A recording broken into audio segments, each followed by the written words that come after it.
Salut à tous, bienvenue dans ce nouveau vlog. Aujourd'hui on est au Nürburgring, c'est marqué au-dessus. On a été invité par la marque et le fabricant Hoplite, merci à eux, pour assister à la Sim Expo 2021. On était venu déjà ici il y a 2 ans. L'année dernière on ne s'est pas présenté, mais on va ensemble dans cette vidéo faire un petit tour de ce que proposent les différents stands et surtout, eh bien, on va aller voir nos amis de chez Hoplite. Je vous invite à suivre la vidéo, il y aura un petit peu de passages musicaux, peut-être des interviews, je ne sais pas encore, je viens d'arriver. On va voir de quoi vont être fournis ces 2 jours qui promettent déjà d'être sous le soleil.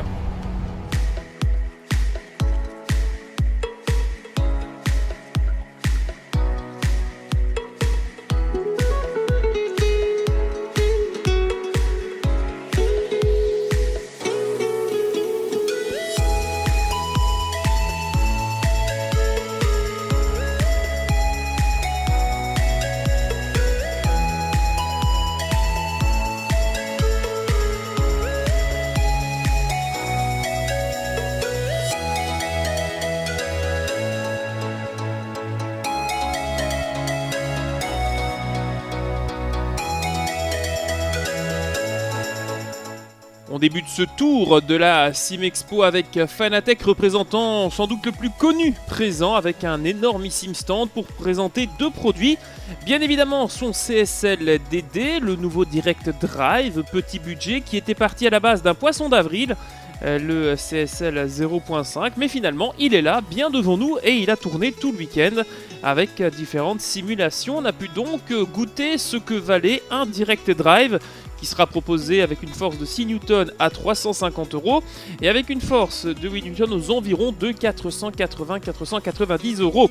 Ce n'est pas la seule nouveauté, il y avait également un nouveau pédalier dont la base de pédale en full aluminium était proposée à partir de 99 €. On en saura plus dans les semaines à venir, vous le voyez avec plusieurs combinaisons possibles. Aussi présent bien évidemment sur ce salon avec Fanatec, le volant Bentley, exceptionnel volant qui coûte approximativement 5000 €, qui était en version bêta. Alors j'ai pu mettre la main dessus un petit peu comme tout le monde, mais ce qui m'a surtout choqué, c'est la latence du gyroscope de l'écran. Alors on espère que ce sera corrigé d'ici la sortie du volant, surtout à ce prix-là. Sera-t-il commercialisé dans un montant identique à celui du BMW ou aura-t-on une version rabais qui ne va pas dans la vraie Bentley, puisque c'est un peu le principe? On verra bien. En attendant, le concept est là et est intéressant. Bref, entre ça et le CSL DD qui paraît très prometteur, en tout cas, j'ai eu d'excellentissimes sensations au volant avec cette base, que ce soit d'ailleurs sur du rallye, sur du ACC ou sur des iRacing, c'était vraiment très sympa. Donc franchement, le CSL DD, difficile de ne pas craquer, hein.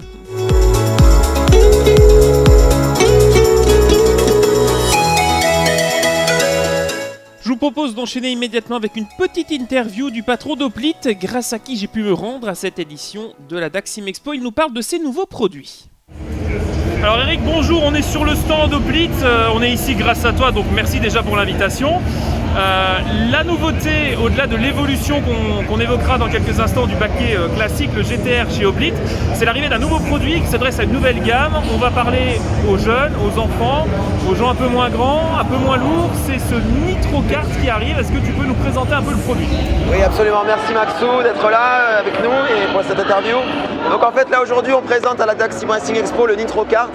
C'est vraiment une révolution sur le monde des rigs, des châssis, puisqu'en fait c'est le premier châssis qui va convenir à un enfant de 7 ans, moins d'1 mètre.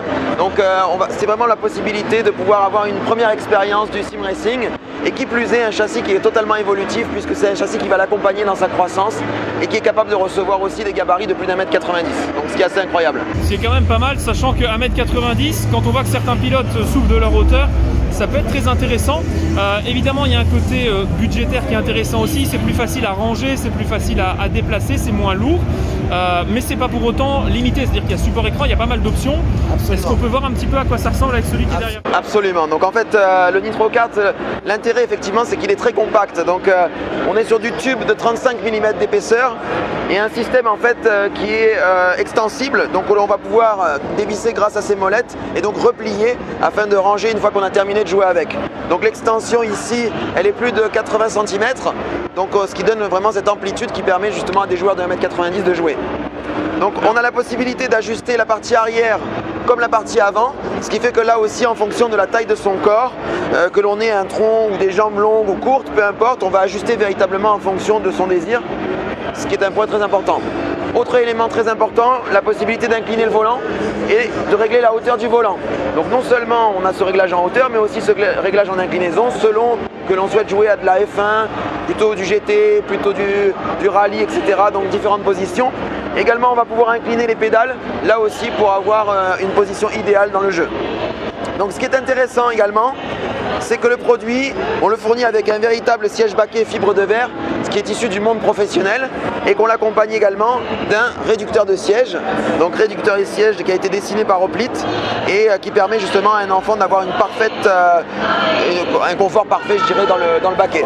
Donc c'est vraiment quelque chose de très confortable. En plus, dans le NitroKart, ce qui est intéressant, c'est qu'on va avoir des accessoires supplémentaires. On va avoir le support écran. Ce support écran est intéressant parce qu'il va permettre justement un réglage en hauteur de l'écran en fonction de la taille et du gabarit de la personne. Donc que ce soit un enfant ou un adulte, on va pouvoir ajuster la hauteur exactement au niveau des yeux.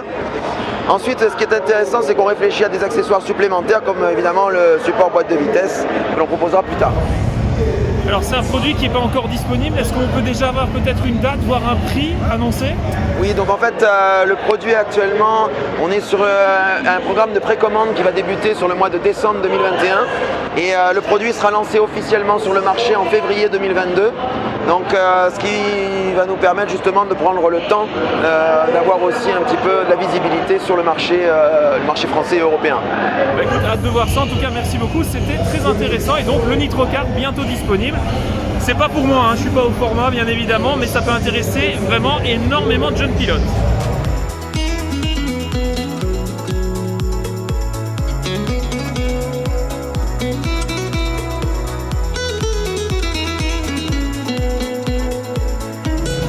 Alors on a évoqué le NitroKart qui est la nouveauté, mais il n'y a pas que de la nouveauté, il y a aussi de l'évolution chez Hoplite cette année avec l'arrivée de la version S3 du GTR. Est-ce que tu peux nous présenter les aspects importants et ce que représente cette évolution pour la nouvelle version de votre siège principal? Oui, tout à fait. Donc en fait aujourd'hui à la DAC on présente le nouveau GTR, donc le GTR S3. Donc c'est la 3e génération chez Hoplite de châssis. Ce qui est intéressant, c'est qu'on a revu le centre de gravité. Donc on a pris énormément de feedback en fait des clients sur notre GTR pour améliorer véritablement le châssis. Donc aujourd'hui on a un centre de gravité qui a été rabaissé de 7,5 cm. Également on va retrouver un renfort ici, donc qui va permettre de renforcer la base du châssis avec une grille métallique qui a été soudée sur leur base. On a des renforts tubulaires latéraux qui vont permettre de recevoir des accessoires Flight Simulator, donc notamment le joystick et la manette des gaz, donc comme on peut le voir ici. Des plaques qui offrent une multitude de perçages pour l'ensemble des écosystèmes et des périphériques, que ce soit Thrustmaster, Logitech, Fanatec, Cytec, tout ce que vous voulez. On peut absolument tout fixer sur le nouveau GTR S3 grâce à ces options. Ensuite, également, ce que l'on peut dire, c'est qu'on l'a équipé de patins pivotants, donc ce qui fait que vous avez une parfaite adéquation et adaptation au sol, quelle que soit en fait la position ou l'inclinaison de votre sol. Donc ils se sont en fait des patins rotulés, donc ce qui est particulièrement intéressant lorsque le sol n'est pas droit. Donc ce qui fait qu'on a une parfaite adhérence au sol. Encore une fois, je remonte, patins rotulés. Donc on est les seuls à proposer ça sur les châssis. Et donc une parfaite adhérence au sol. Au niveau du pédalier,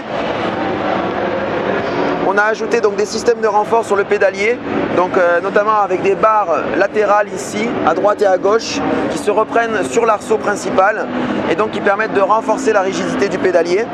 Également, on a renforcé le système d'appui au sol ici, avec des barres de 4 mm d'épaisseur, à la place, en remplacement en fait, des barres de 3 mm que l'on avait précédemment. Donc globalement, en fait, on a un système qui est plus rigide, plus complet, qui offre plus de possibilités en termes d'accessoires et donc plus évolutif pour aussi la simulation de vol et non pas que la simulation de sim racing. Alors c'est un produit qui est voué donc à remplacer l'actuel GTR. Est-ce que celui-ci aussi aura droit à une évolution peut-être un peu plus tard? Oui, donc en fait, alors, pour le moment, le GTR S3 va vraiment remplacer le GTR actuel, ce qui ne veut pas dire qu'on ne va pas continuer à faire évoluer en termes d'accessoires et de compatibilité, rétro-compatibilité, je dirais, les accessoires avec le GTR actuel. Simplement, là, on avait besoin de faire évoluer le châssis parce qu'on avait eu du feedback de nos clients et parce qu'il y a une demande véritablement pour un système qui soit plus résistant, notamment par rapport aux produits Simucube ou Direct Drive et autres ensemble. Donc également sur le salon de la DAC, justement, on présente le GT RS3 avec des solutions DD1, avec des solutions Simucube, avec différents types de pédaliers, CSL, V3, Elite, donc de façon à justement pouvoir démontrer à tout le monde qu'on a obtenu un maximum de rigidité avec le GT RS3. Également, on présente en avant-première une évolution de notre support clavier-souris, en complément, comme je vous le disais, là, des plaques de réception des supports Flight Simulator. Alors, même question évidemment pour le NitroKart, en termes d'attente, quand est-ce que ce sera disponible cette évolution et à quel budget? Donc le GT RS3 va sortir au mois de décembre cette année et en termes de budget, on va se situer dans une fourchette qui est comprise entre 469 et 499 euros. Voilà, c'est encore des petits détails à terminer et on pourra être en mesure de dévoiler le prix définitif d'ici environ 3 semaines. Très bien, ça promet en tout cas. Merci beaucoup Eric pour déjà ton invitation et on va tester ça en vidéo.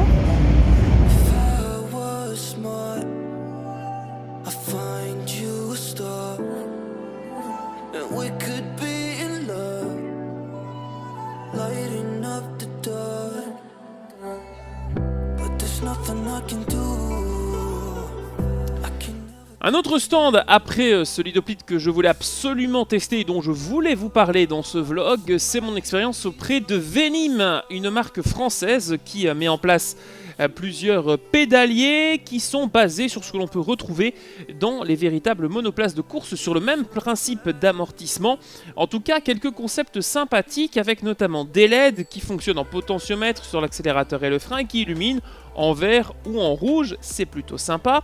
Un produit beaucoup plus complet que de simples LED puisqu'il oscille entre 689 et 1299 euros pour une version complètement recouverte carbone. Alors c'est un pédalier qui est évidemment adaptable sur une plaque qui vous permet de faire vous-même la morphologie de vos pédales en largeur, en profondeur, donc c'est particulièrement complet.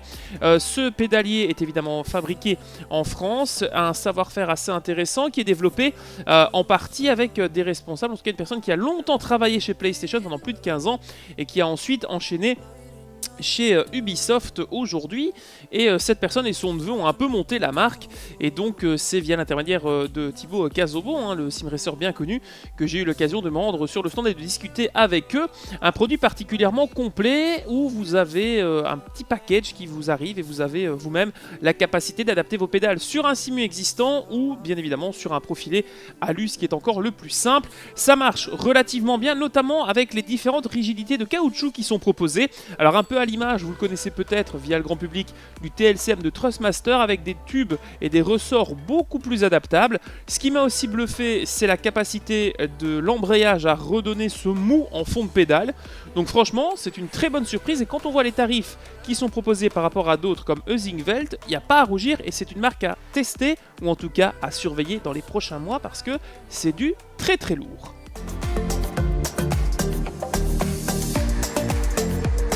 Avant de conclure, je voulais également passer un petit mot à nos amis de chez P1 Sim, une entreprise française qui propose une roue à modèle unique. Il s'agit de la P1 Eau Rouge qui est proposée.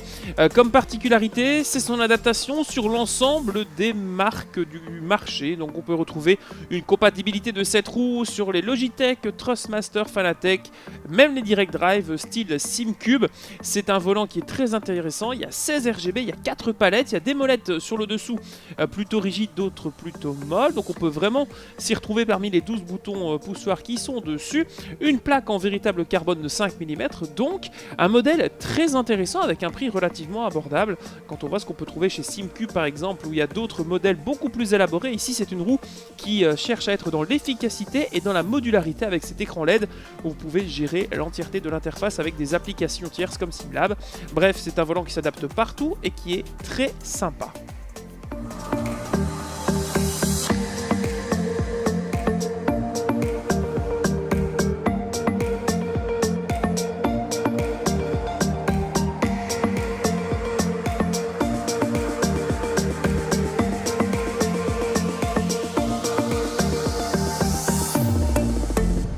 Et bien voilà, c'est ici qu'on va conclure cette vidéo. On termine ce tour de la Simexpo. Vous avez pu voir évidemment ce qui s'est passé chez Hoplite, puisque c'est grâce à eux qu'on était là, mais aussi d'autres fournisseurs, d'autres marques qui étaient venus, un petit peu l'ambiance, la compétition. J'espère que ça vous aura plu. Alors nous on termine cette vidéo, ce vlog ici au petit rond-point à côté du circuit. Merci à tous d'avoir suivi, n'hésitez pas à vous abonner, à liker, rendez-vous sur les réseaux sociaux évidemment. Il y a des petites M3 qui passent, c'est plutôt sympa évidemment. Ici pour le car spotting c'est parfait. Bref, rendez-vous à l'année prochaine, merci à tous, salut.